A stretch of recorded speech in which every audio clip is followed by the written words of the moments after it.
Hi, my name is Shan Mawji, and today I'm going to be discussing a RWAP4 tutorial. RWAP4 Analytics Tool. RWAP4 is in some ways an alternative to Google Analytics, and they do offer a free service which allows for up to 30,000 actions per month. And then they also offer a paid service which starts at $80 a month and goes all the way up to $1,200 a month. And the main difference is that when you go for the paid versions, you actually just get more features as well as more actions per month. Now, what does it mean by actions? An action is whenever someone clicks on your website, if they click on any links on your page, whatever pages that they view, if they make a purchase or if they subscribe to your emails, actions such as those is what RWAP4 is talking about when they mention actions. So with that in mind, 30,000 actions isn't actually a lot. So you may be forced to have to move to the next stage, which is the $80 a month, and that allows for 400 actions. Now, the website I'm going to be demonstrating today is eages.com, who usually gets around 10,000 views a month.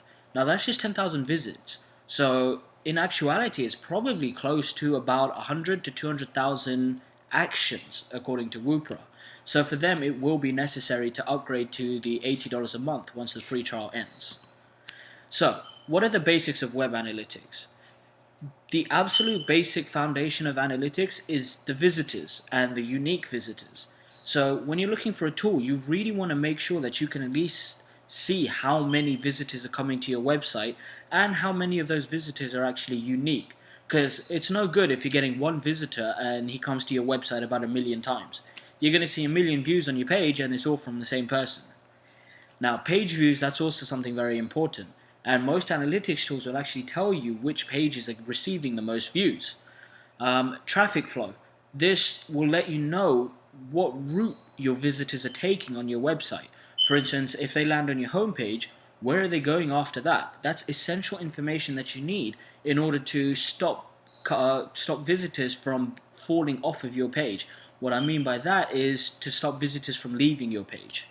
And bounce rate, that's extremely important because if everyone's coming to your page and they're just leaving quickly, it's going to register as a bounce, and you definitely going to want to keep that number low. If any analytics tool can't tell you the bounce rate, it's no use and you need to find yourself a better tool. So this is how RWAP4's homepage looks once you log in.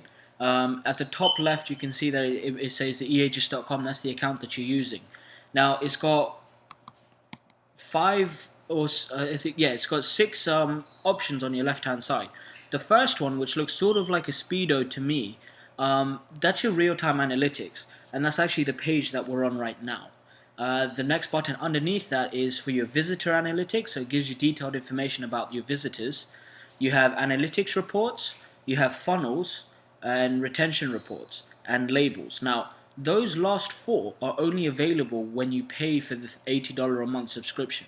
If you're using the free one, you're not actually going to have access to those. Luckily, they do offer a 30-day trial, which is what I've been using to implement this RWAP4 navigation. So, for real-time analytics, what data is it giving you? In the top left, you'll see the arrow. It points to a small sort of chart, and that's your real-time stats. So at the moment of me taking the screenshot, there was currently no people on the website. Now, as you can see, I implemented it maybe 4 or 5 days ago. And on the right-hand side, next to where it says that there's 0 people on right now, it shows you how many people have come to your website that day and how many actions they've taken. Then that would actually be the summary of actions. Now, if you look around the middle of the page to the right, it mentions top pages.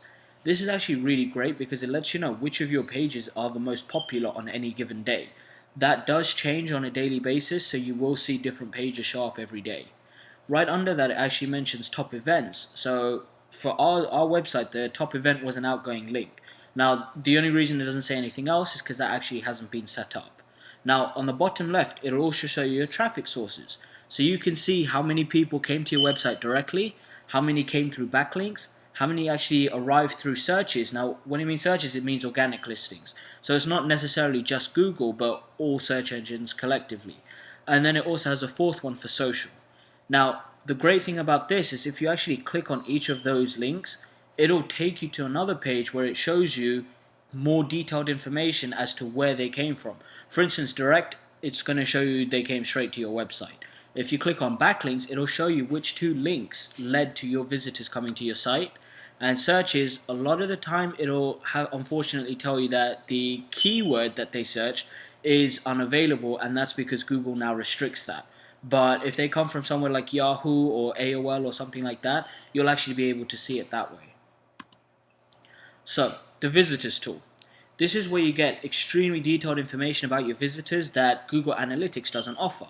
On the left hand side, you'll see an arrow pointing to visitor number 704. This was only a test, so that visitor was actually myself. In actuality, you'll actually see a lot more visitors there, and it numbers them visitor number 704.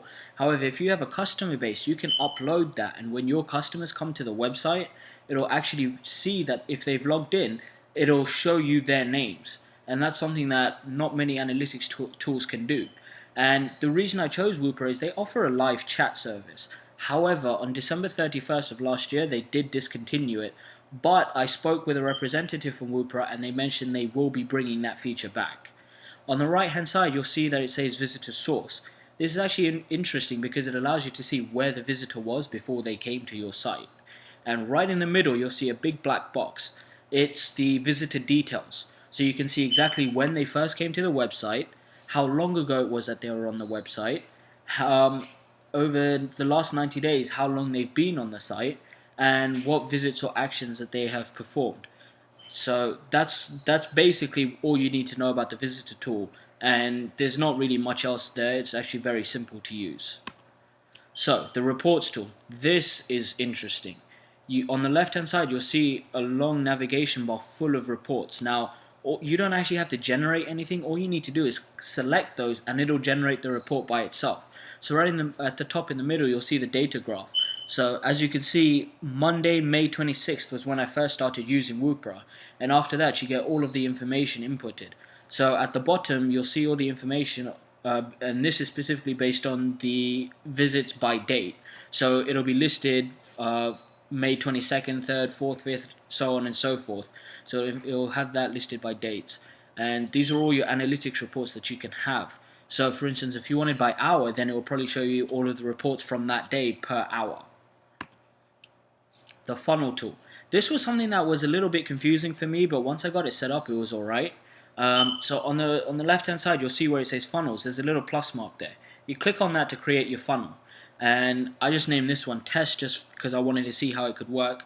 And you can determine what RWAP4 will actually track. So if you're trying to see how popular your website is in any given country, you can set it to detect what country the visitor is coming from, and it'll then record any of the actions that visitor then takes. So from this, in the last 4 days, we've had 617 views from USA alone.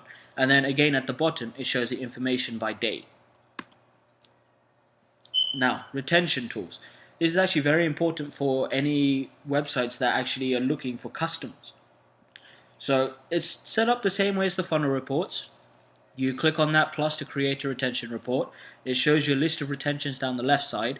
Data all goes into that top bar at the top, and information can be listed by date at the bottom.